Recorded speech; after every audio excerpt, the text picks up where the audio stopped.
Primeiramente, bom dia, boa tarde ou boa noite a todos. Eu me chamo Alice e eu sou a atual presidente do EP. E hoje nós estamos finalizando a nossa última apresentação do segundo Simpósio Nacional de BIM. Desde já, gostaria de agradecer a todos que participaram do nosso evento, inclusive você, Amália, pelo compromisso e organização.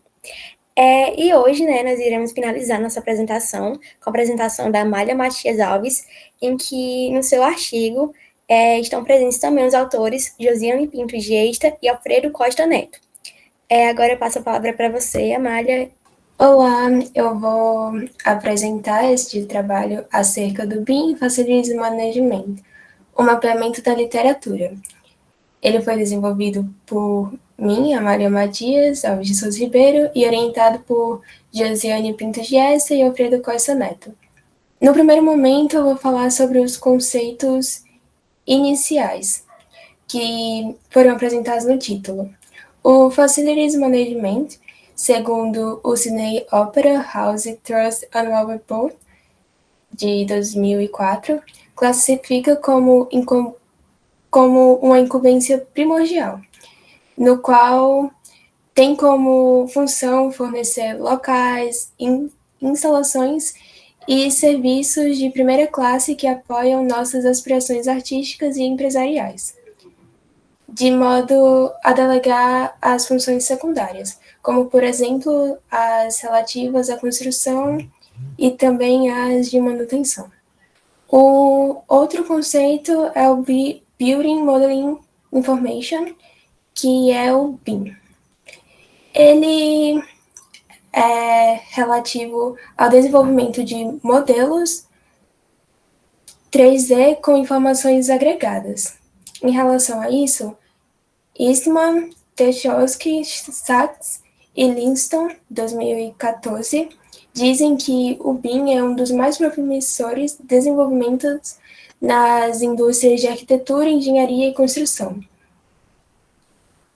E em relação à aplicação do BIM no contexto mundial, ele se torna relevante à medida que esse decreto, proposto em 2020, determina que ele deve ser utilizado para obras e serviços de engenharia executados pelo setor público federal para o início de 2028.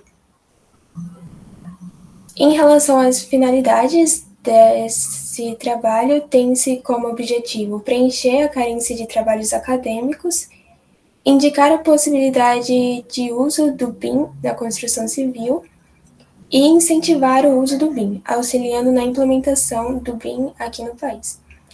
Em relação ao objetivo geral desse trabalho, tem-se como principal resumir e registrar as informações mais relevantes, enfatizando as vantagens de usar a metodologia, os principais softwares e as informações necessárias para o modelo 3D BIM em FM, para o empreendimento em construção civil. Em relação ao método de pesquisa, adotou-se o mapeamento sistemático da literatura, MSL. Trata-se de um estudo secundário. Aqui cabe explicar que um estudo secundário é aquele que pega os estudos primários, que contêm as informações relativas a um determinado assunto, e os analisa e resume de algum modo, ou nesse caso, mapeia. O mapeamento sistemático da literatura possui uma metodologia rigorosa, o que garante confiabilidade e também permite que outros cientistas ou pesquisadores auditem o que foi realizado. Possui uma pergunta ampla como característica, assim como possui poucas evidências e garante uma visão ampla dos estudos primários analisados. Em relação ao mapeamento sistemático da literatura MSL, as etapas seguidas foram as propostas por Petersen e os outros, em que, a princípio, determina-se a pergunta, depois segue-se para a etapa de condução, em seguida, a seleção dos papéis relevantes, a classificação esquemática e, por fim, A etapa de extração de dados. No gráfico 1, vocês vão poder observar a amostra de artigos. Na primeira etapa, em que só se utilizou as palavras de termo de busca nas bases de dados, obteve-se mais de 3.000. Logo depois, ocorreu a aplicação dos filtros, os strings, e reduziu-se para menos de 100. Em seguida, foram removidos os artigos duplicados e depois se sucedeu para a leitura do artigo e resumo, a leitura dos títulos e resumo dos artigos. A partir dessa última seleção, foram retirados dados para a leitura completa. As bases de dados escolhidas foram a Scopus e Web of Science, porque, segundo Shadegani, as mais amplamente disseminadas nos vastos âmbitos científicos quando se trata de pesquisa na literatura. Elas são: quanto à identificação da produção, no gráfico 2, pode-se observar a distribuição por ano, em que, em 2015, inicia-se uma maior produção, com 3 artigos publicados, e sofre uma diminuição drástica em 2016, porque a produção é nula. Nos anos posteriores, há um aumento, depois uma continuidade durante os anos de 2018 e 2019, que se produz a mesma quantidade de artigos que em 2015, ou seja, 3 artigos. Em 2020, se produz a maior quantidade registrada nessa pesquisa, que são 4 artigos. Em 2021, pode-se observar uma queda. No entanto, existe a ressalva que a pesquisa foi desenvolvida durante esse ano. Então, depois ainda podem ter sido acrescentadas outras, não foram consideradas nesse trabalho. Em relação ao gráfico 3, observa-se os países com mais publicações.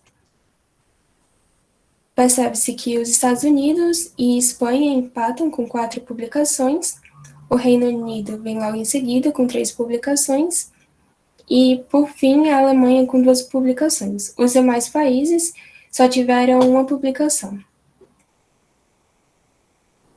A fim de os artigos de modo a classificar eles de acordo com os seus temas centrais, eles foram divididos em categorias. Em 4 categorias: o uso do BIM e FM, interoperabilidade BIM, do BIM e requisitos de informação. O uso do BIM FM foi o que mais teve produções, sendo um total de 7 artigos. Logo em seguida, interoperabilidade BIM produziu 6 artigos. As outras 2, implementação BIM e requisitos de informação, produziram cada uma 4 artigos.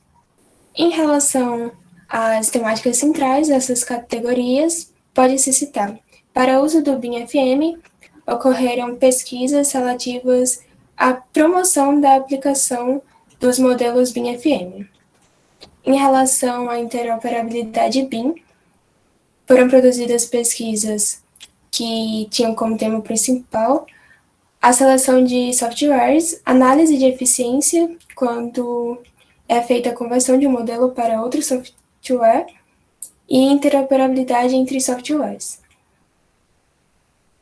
Na categoria de implementação do BIM, as temáticas principais foram promover a implementação do BIM em um país em que foi desenvolvida a pesquisa e o uso de métodos para facilitar a implementação do BIM FM. Por fim, nos requisitos de informação, essa foi uma categoria mais abrangente, em que abordou temáticas relativas às informações necessárias para utilizar o BIM FM ou então maneiras de organizar as informações. Como um exemplo, pode-se observar a informação necessária para a aplicação do BIM na parte mecânica e elétrica, informações necessárias para a implementação do BIM num contexto mais geral, e os métodos de caixa morfológica e gêmeos digitais. Como consideração final, perante os resultados dessa MSL, é possível evidenciar a disposição que existe na Facilities Management de modernização através do Building Information Modeling, acompanhando a ASL em seu avanço por meio de representações 3D com informações agregadas. As aplicações destaques do FM com o BIM foram as de auxiliar a tomada de decisões para o bem-estar humano, para fins sustentáveis ou para a manutenção do edifício. Outras possibilidades também foram citadas, como o uso do BIM FM para evitar aglomerações no contexto pandêmico. Nessa pesquisa, pode-se observar que ela foi desenvolvida mediante a carência de pesquisa sobre o assunto, sobretudo para as produções em português, porque nas duas bases de dados analisadas não foram encontradas nenhuma produção em língua portuguesa. No entanto, essa pesquisa possui como restrições a escolha linguística, a língua inglesa e a portuguesa, o que seria interessante em outras pesquisas adotar outras línguas para a análise em contexto mundial e nacional de outros países, e também a restrição da base de dados, como só foram adotados Scopus e o Web of Sciences. Outros artigos de bancos de dados distintos podem não ter sido considerados, como, por exemplo, as que estão armazenadas em repositórios universitários ou outras bases nacionais, como a Cielo, portal da CAPES ou periódicos específicos. Essas são as referências. E muito obrigada pela sua atenção. Qualquer dúvida, confira o artigo ou entre em contato com os desenvolvedores da pesquisa.